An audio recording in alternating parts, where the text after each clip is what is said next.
ये ख्वाब था कि करना है इंजीनियरिंग तो आईआईटी से ही करना है कि थ्री इडियट्स फिल्म ने इतना तो बिगाड़ दिया था कि आप खुद से सवाल करने लगते हैं कि आप एक्चुअल में लाइफ में करना क्या चाहते हैं, आप जीवन में बनना क्या चाहते हैं। 2017 में सीमांचल इलाके में एक भयंकर बाढ़ आया। पहली बार ये ऐसा लगा कि शायद मुझे दिल्ली के एसी ऑफिस के बजाय सीमांचल में अपने लोगों के बीच होना चाहिए। इसी बीच ऑफिस के व्हाट्सएप ग्रुप में बहुत से एक बहस हो गई। नाइट शिफ्ट थी, रात के 11 बजे उसी व्हाट्सएप ग्रुप में मैंने रिज़ाइन दे दिया। यही किसी स्टार्टअप की जर्नी की शुरुआत।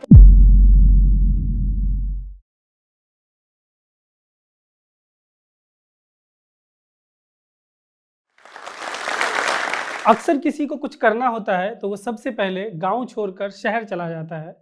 आज से 3 साल पहले मैंने ठीक इसका उल्टा किया। मुझे कुछ अलग करना था, इसलिए मैं दिल्ली छोड़कर अपने गांव चला गया। आदाब, मेरा नाम है तंजील आसिफ।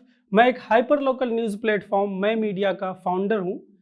मैं बिहार के आखिरी छोर नेपाल सीमा पर बसे एक छोटे से ज़िला किशनगंज के एक छोटे से गांव डहुआबारी बिशनपुर का रहने वाला हूं। वहीं पर बिहार और पश्चिम बंगाल का जो सीमावर्ती इलाका है, सीमांचल इलाका, वहाँ पर अपना काम चलता है। अब्बू पड़ोस के ज़िले कटिहार में सरकारी नौकरी किया करते थे, सो 6-7 साल की उम्र में उनके साथ ही हम भी कटिहार चले गए। वहाँ पहले एक बोर्डिंग स्कूल, एक सरकारी स्कूल, और फिर 9th क्लास में दिल्ली के जामिया मिल्लिया इस्लामिया के स्कूल में एडमिशन हुआ। वहाँ जाते ही एक अलग तरह का एक ट्रांजिशन हुआ। एक तो छोटे शहर से बड़े शहर की तरफ जाना, दूसरा हिंदी मीडियम से इंग्लिश मीडियम की तरफ जाना। शुरुआत में काफ़ी दिक्कतें आईं।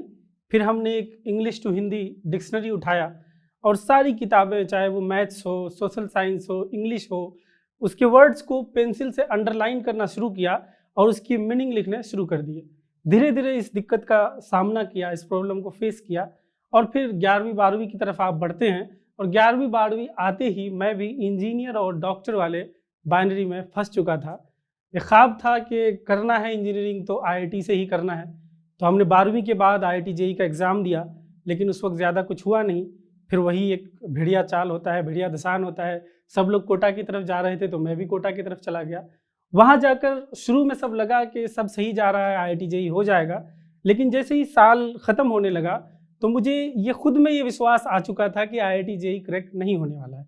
उस वक्त अब आगे क्या करना है, ये चीज़ें दिमाग में चल रही थी। उस वक्त पैरेलली ये भी हो रहा था कि थ्री इडियट्स फिल्म ने इतना तो बिगाड़ दिया था कि आप खुद से सवाल करने लगते हैं कि आप एक्चुअल में लाइफ में करना क्या चाहते हैं, आप जीवन में बनना क्या चाहते हैं। ये सवाल जब मैं खुद से करता था तो हमेशा एक ही जवाब आता था कि मुझे जर्नलिज्म करना है, मुझे पत्रकारिता करनी है। लेकिन जब हमने इस फील्ड को एक्सप्लोर करना शुरू किया तो पता चला कि जर्नलिज्म के लिए जो भी अच्छे कॉलेजेस हैं वहाँ पर या तो मास्टर्स की डिग्री दी जाती है या पीजी डिप्लोमा की डिग्री दी जाती है। इसलिए हमें ग्रेजुएशन कहीं से करना था। लेकिन इन सोच विचार में ग्रेजुएशन में एडमिशन लेने में काफ़ी लेट हो चुका था, और उस बीच ये भी हुआ कि वापस जामिया मिल्लिया इस्लामिया में बीटेक में एडमिशन हो चुका था। तो बड़े लोगों के सुझाव पर हमने इंजीनियरिंग को ग्रेजुएशन की तरह कर लिया। और जब इंजीनियरिंग जैसे ही कंप्लीट हुआ, 4 साल का इंजीनियरिंग, सीधा मैं Indian institute of mass communication IIMC Delhi गया। लेकिन वहाँ जाते ही एक और झटका लगा। वहाँ जाकर ये एहसास हुआ कि मीडिया की हालत तो बहुत ख़राब है, और जो लोग मीडिया की हालत को सुधारने की जिम्मेदारी लेकर कैंपस में आते हैं वो धीरे धीरे उसी दलदल का हिस्सा बन जाते हैं, उसी में फंस जाते हैं और फिर वही करने लगते हैं। तो इन तमाम चिंताओं को लेकर हमने मार्च 2016 में अपने कुछ दोस्तों के साथ कैंपस में ही मैं मीडिया टॉक्स शुरू किया। और कैंपस में संसाधनों की कोई कमी होती नहीं थी, कैमरा हुआ करता था, दोस्त थे जो कि वीडियो शूट कर सकते हैं। तो हमने दोस्तों की मदद से उन टॉक्स के वीडियोस को यूट्यूब पर डालने के लिए एक चैनल बनाया मैं मीडिया नाम से, और यहाँ से मैं मीडिया के यूट्यूब चैनल की शुरुआत होती है। इस पर मीडिया को लेकर तमाम चिंताओं पर बात होती थी। लेकिन फिर जैसे जैसे साल ख़त्म हुआ, सारे दोस्त प्लेसमेंट की तरफ जाने लगे। हमें भी ये फिक्र सताने लगी कि हमें क्या करना चाहिए। पछता कर जब कुछ रास्ता नज़र नहीं आया, उस वक्त हंसता पछता कर हमने भी वापस सोचा कि जॉब ही करते हैं। फिर सारे दोस्त जा रहे हैं तो हम भी जॉब करने चले गए। 1-1.5 साल के अंदर एक टीवी चैनल, एक डिजिटल मीडिया स्टार्टअप और एक न्यूज़ एजेंसी में जॉब करने के बाद मुझे एहसास हो गया कि मीडिया की हालत को अगर सुधारना है तो खुद कुछ करना पड़ेगा। जो एग्जिस्टिंग चीज़ें हैं उनका हिस्सा बनकर आप मीडिया की हालत को नहीं बदल सकते हैं। इसी दौरान और एक चीज़ हुई कि 2017 में सीमांचल इलाके में एक भयंकर बाढ़ आया। मीडिया का हिस्सा रहते हुए मुझे इस चीज़ का एहसास हुआ कि उस बाढ़ की कवरेज मेन स्ट्रीम मीडिया ने उस लेवल पर नहीं की जिस लेवल पर उसकी कवरेज होनी चाहिए थी। हमने अपनी लेवल पर कई कोशिशें की लेकिन कुछ कर ना सका। तो पहली बार ये ऐसा लगा कि शायद मुझे दिल्ली के एसी ऑफिस के बजाय सीमांचल में अपने लोगों के बीच होना चाहिए और इन समस्याओं को बाहर लाना चाहिए। इसी बीच ऑफिस के व्हाट्सएप ग्रुप में बॉस से एक बहस हो गई। नाइट शिफ्ट थी, रात के 11 बजे उसी व्हाट्सएप ग्रुप में मैंने रिज़ाइन दे दिया, वापस घर गया, फ़ोन स्विच ऑफ करके रात भर सोया।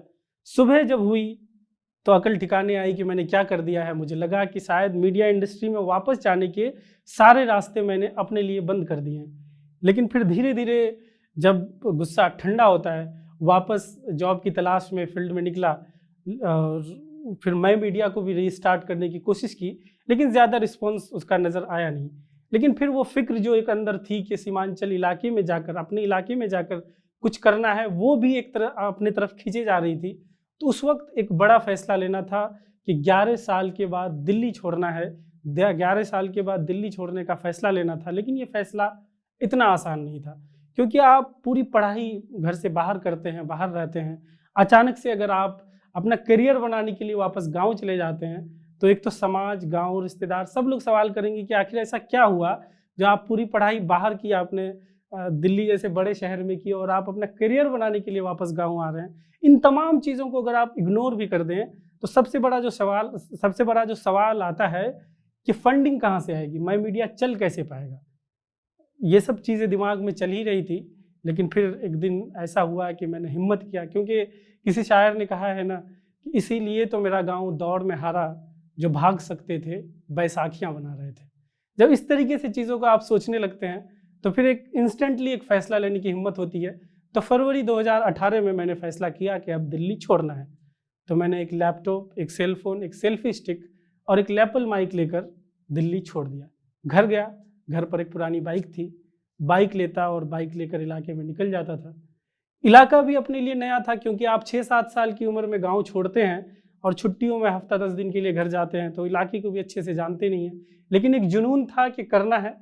तो फिर बाइक लेता था, सेलफोन लेता था, सेल्फी स्टिक, लैपल माइक, फिर निकल जाना है। खेत खलिहान, कीचड़, नदियाँ, नाव, हर जगह आप निकल जाते हैं। एक दिन में 200-300 किलोमीटर बाइक राइड करते हैं।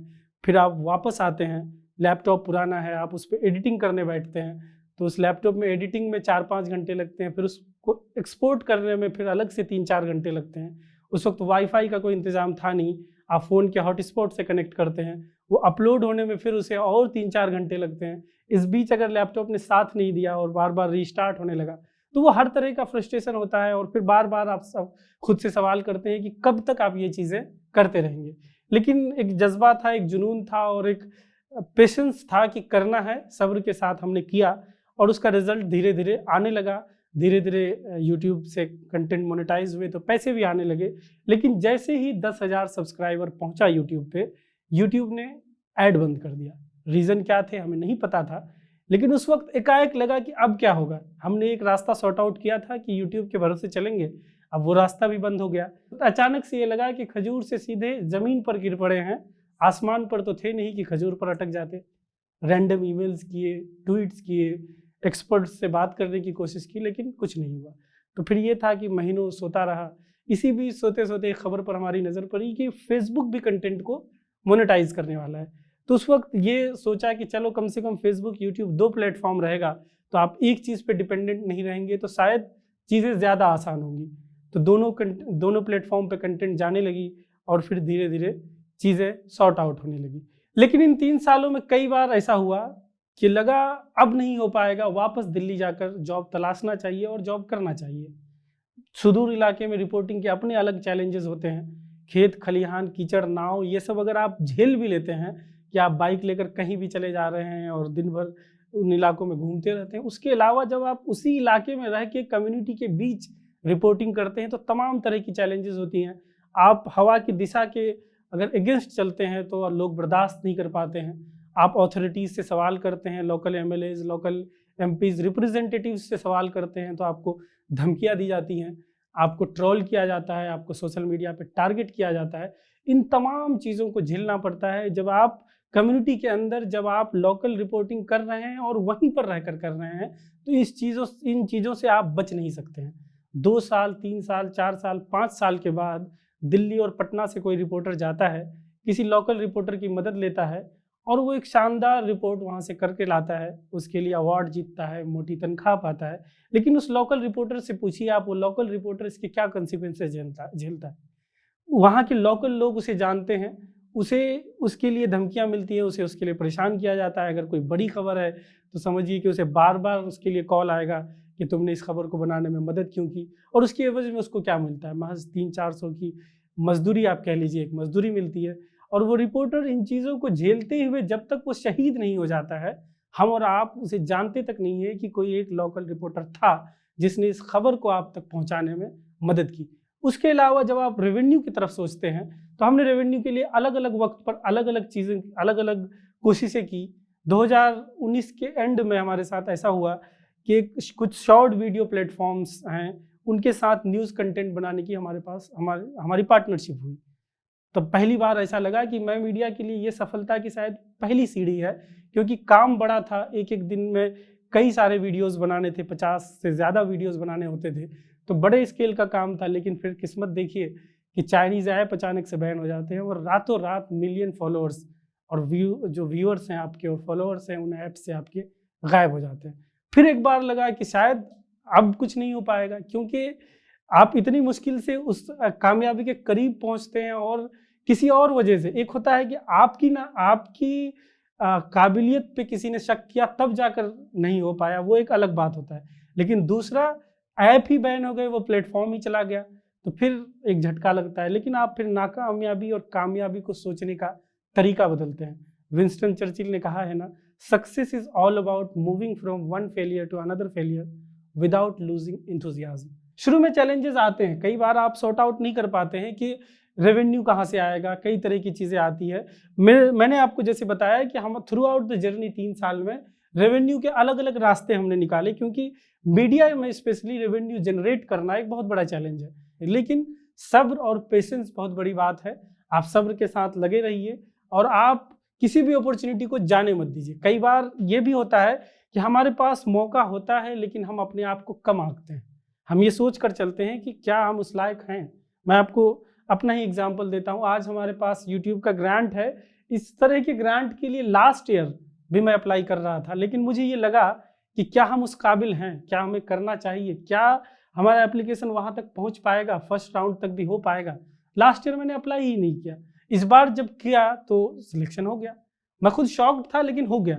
तो कई बार हम अपने अपॉर्चुनिटीज़ को भी जाने देते हैं। हम प्रॉब्लम को सॉल्व कर रहे हैं लेकिन बहुत जल्दी हिम्मत हार जाते हैं। 2 महीने 6 महीने में कुछ नहीं होने वाला है। आपको सालों साल लगे रहना पड़ेगा। कई चैलेंजेस आए तो उस चैलेंज को फेस कर फिर आगे कोई रास्ता निकालना पड़ेगा, लेकिन निकालना पड़ेगा तभी कुछ हो पाएगा। आप जहाँ से भी आते हैं, अगर अपने इलाके को लेकर आपके दिल में फिक्र है, आप अपनी इलाके की समस्याओं को नोटिस कर पा रहे हैं, ऑब्जर्व कर पा रहे हैं, तो यही एक रास्ता है कि आपको खुद उसके लिए उसका हल करने के लिए, उसके समाधान के लिए कुछ करना पड़ेगा। क्योंकि आप अगर बदलाव देखना चाहते हैं तो आप उस बदलाव का हिस्सा बनिए। आप सिर्फ दर्शक बने क्यों रहना चाहते हैं? कहते हैं ना कि भगत सिंह हर किसी को पसंद है, लेकिन पड़ोस के घर में। सब चाहते हैं कि क्रांतिकारी पड़ोस में पैदा हो, अपने घर में पैदा नहीं हो। आप चीज़ों को जब सोचेंगे, इश्यूज़ को सीरियसली लेंगे, तब उसके सॉल्यूशन की तरफ बढ़ेंगे। और यही किसी स्टार्टअप की जर्नी की शुरुआत भी है कि जब आप किसी प्रॉब्लम को ऑब्जर्व कर पाते हैं और उसकी सॉल्यूशन को सॉर्ट आउट कर पाते हैं, यही किसी स्टार्टअप की जर्नी की शुरुआत है और यहीं से स्टार्टअप का रास्ता भी होता है।